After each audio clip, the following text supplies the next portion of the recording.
Welcome, fellow officials. I am Joe Cesari, a member of the Bloomsburg chapter of Wrestling Officials in District 4.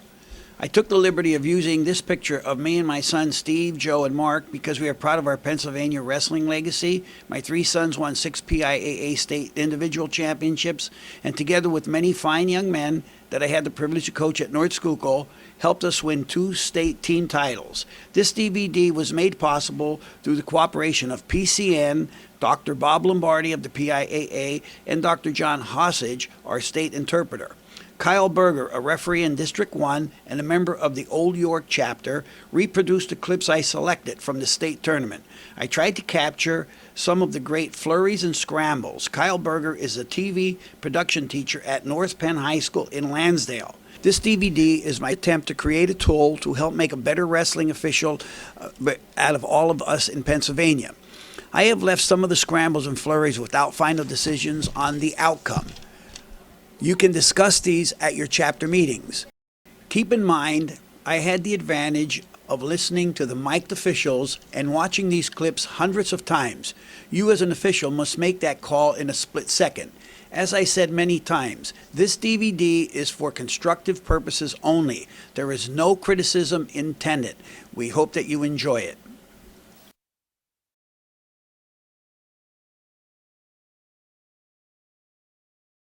Change your strategy a little bit. You might be forced to go underneath, but guys continue to sometimes stay away from some of those wrestlers that are better from the top. So here's a chance for Lane now, down 3, second period. He gave up an opening takedown to Gentile in the first period to try to get himself to within 1 if he's able to secure this. Plenty of time and pretty good position on the mat for Lane to come through this. A little funk roll attempt, it looks like, trying to come from Gentile, and they'll stalemate it. We see it so often in this tournament at every weight class and in AA. Some of these moves these kids put themselves into with these funk rolls, and I just see knees twisting apart and injuries and that sort of thing. I'm really surprised it does not happen more often. Well, there's a reason why they called it a funk roll. There's no question about it. It doesn't look traditional. There's no doubt. So the shot by Lane, he's down 3, and Gentile trying to counter with this. You got to watch the knee here of Lane if they don't stall it. Our official in this match is Ed Bishop, and he'll stalemate it again. They'll resume neutral with 13 seconds to go in this second.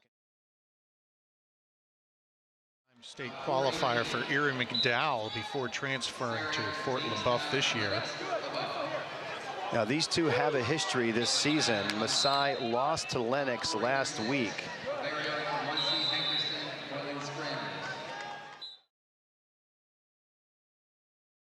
Select.com, and this is a good one to stay tuned, to watch live, watch again. This is a battle between a runner-up in Courtney and Murrin, who won a state title last year.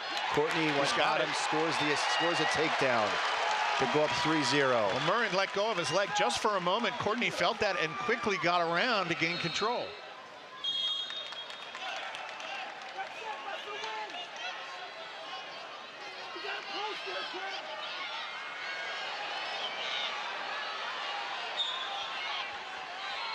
Murrin's in, but Courtney's been good about getting himself out of these bad predicaments. But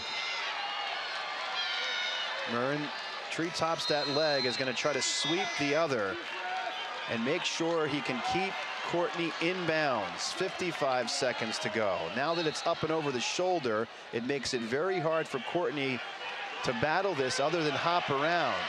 He'll trip the second leg, still can't cover. Now this is where he's in a split position. If Murrin can reach and cover that second leg, he can secure a takedown. It's going to be awfully tough, trying to work up from the ankle to the leg. Now Courtney's in good position to try to funk through this if he has to. Be careful not to scissor the head. That's why Courtney's kind of draping over. Time is running out on Murrin. And they'll go out. 9 seconds to go. Boy, he got out of that somehow. Murrin's got to be frustrated after that. He had Courtney in bad position, ready for a takedown to gain control, never got it done.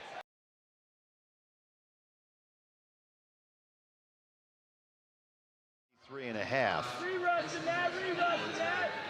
This is the last wrestler competing today for Boiling Springs, so their last chance of getting any points. And there's that trip, ruled out of bounds. But again, from the Russian Thai, one of the things he's good with is that he'll reach out with his foot, do a leg trip, and dive in and grab both legs in the process. He had touched out. So he'll go to work in the middle. Boy, Wetzel tries a little cutback, and they say he went out of bounds. The referee's going to call that out of bounds. They're going to talk about it briefly. The assistant referee, and they're going to give it to him. Mike Wynell, the head coach of Derry, does not agree with this one. And the assistant referee cannot make the call, but he can certainly advise, hey, I saw something you might have missed, that sort of thing.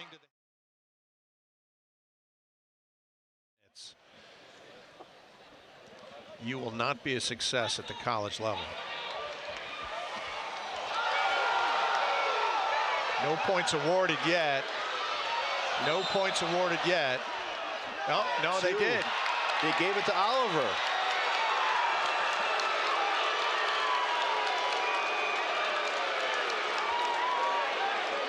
I think both guys are stunned. Wow.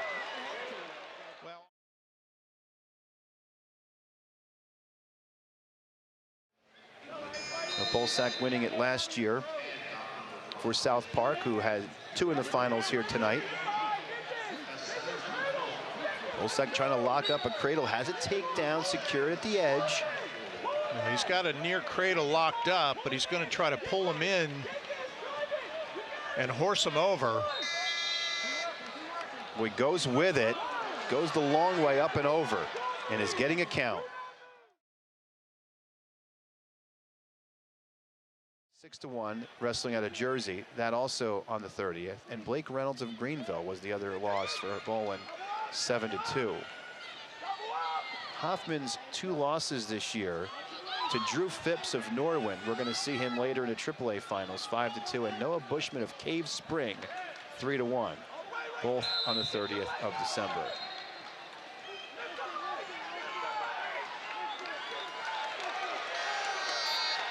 Nothing at the buzzer. I was just about to say. 2 overtime bouts so far, both exciting finishes like overtime is. Let's see if Bowen can secure this takedown. Pretty good scramble here in regulation.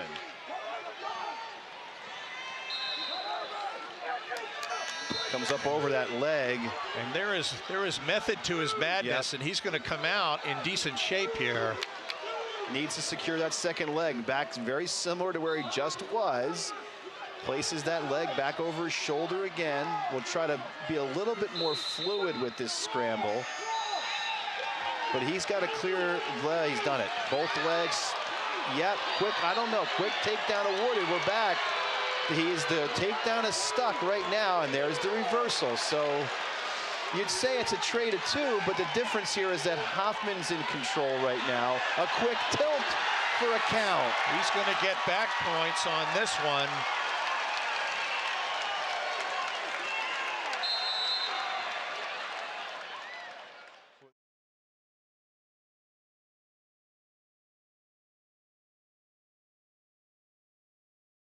Nazareth, back in 2002, was a head coach at Wilson High School. In that PIAA championship, his team from Wilson set a AA record for the most team points in a final. They had 4 finalists, 3 champions, 132 points. And there's Klump right away. He hits a shin whizzer here for 2 and 3.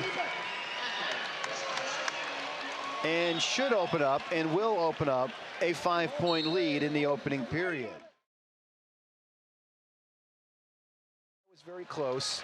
Parker with a nice shot here.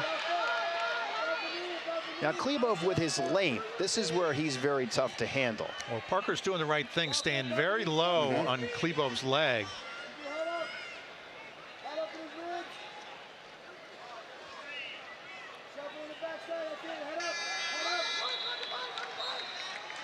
Klebov trying to break that hold. And Klebov wants that far leg. He's going to turn this into a scramble situation. He stepped over one, close to securing a takedown if he can break the hold. And he's got him for 2 and back points maybe. Klebov is in control with a takedown. They go up 3-0, no back points, but a huge scramble at the end of the period. 3 seconds left in the period, and he gets control. Well, Parker's going to come out of this in pretty good shape. He got his arm up and under Klebov's leg. No change of control just yet. Klebov still in control of this.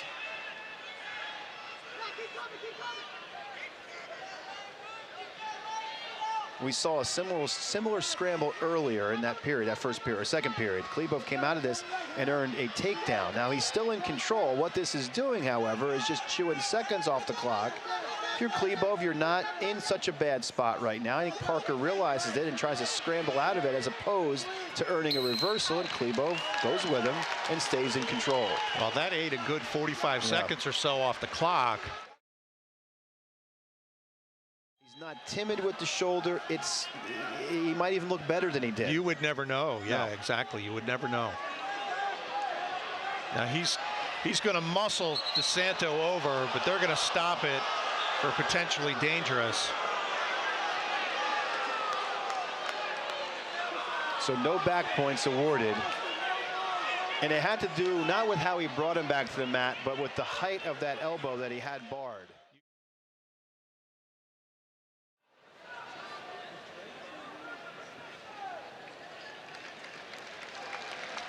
It's a nice throw by.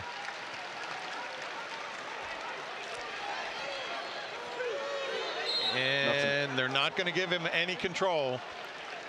With Fidelibus in that scramble, see the veteran there is trying to slide out of bounds, trying to stay. 7. All 6. And that's tough. Some guys have your number. Coy's going to score another takedown after allowing the escape.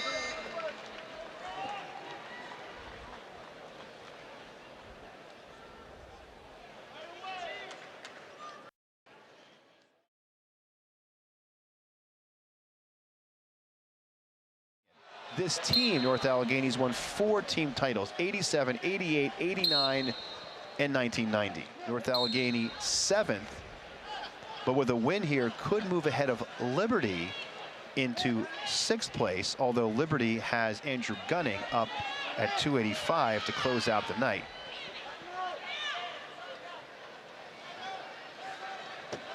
Still red. Last season, that's who Caballi beat in the semis. By technical fall, by the way. Greg Harvey of Boyertown was 6th. Harvey was beaten by Colello in the quarters. And Jaden Reyes of Deeruff, 8th last year.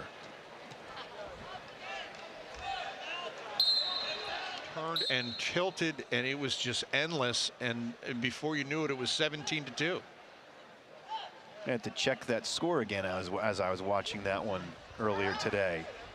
Let's see if Caballi can do the same. He's down 5, and that would work for him. That may be the only option he has.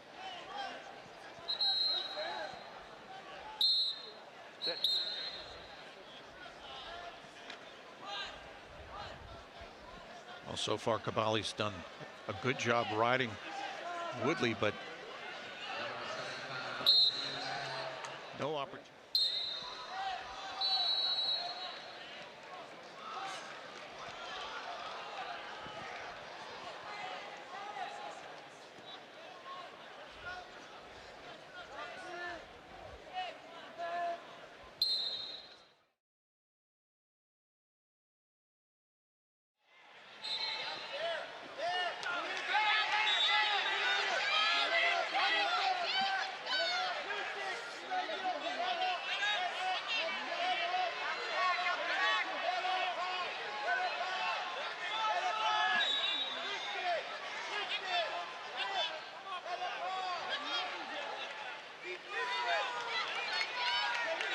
Well, Jacobson's in. Nothing awarded yet because Phipps is coming around. Jacobson's doing a good job so far, but nobody's really gained an advantage here, at least not yet. Well, no change because that leg was still trapped underneath of Phipps. And this one ends with a result that will certainly be remembered, arguably for the worse. To the final bout, CV trails by 6. Watch closely. Hunter Nielsen makes contact with Trent Cook's face, forcing a stoppage. CV head coach Dave Heckard points out an apparent eye injury and sends Cook to the trainer. Cumberland Valley chooses not to have him return, giving the Eagles a 6-point disqualification victory, tying the district championship at 28. And this decision infuriates Jeff Swigert and the Central Dauphin team. He tries to confront Heckard, both sides being restrained. Heckard later explains his decision. Referee hit our guy with their guy with it unsportsmanlike or a flagrant, and I saw my guy grab his eye, and I didn't think it was safe for him to continue. So we go to a tiebreaker. The PIAA rulebook has a list of tiebreaker scenarios, alphabetically ordered. After reviewing tiebreakers A through G, tiebreaker H, which is the total number of first points scored per bout. PIAA rules interpreter Joseph Giese explains. Example is, I get a takedown in one bout, that's 2 points. You get an escape for the first points in another bout, that's 1 point. You add those points together for each team, and the total number of points wins. This tiebreaker favors Cumberland Valley, 16-7, awarding them the tiebreaker point and the district championship. No trophy presentations after the match, Central Dauphin leaving the building immediately, concluding an ugly and controversial chapter in this long-standing rivalry.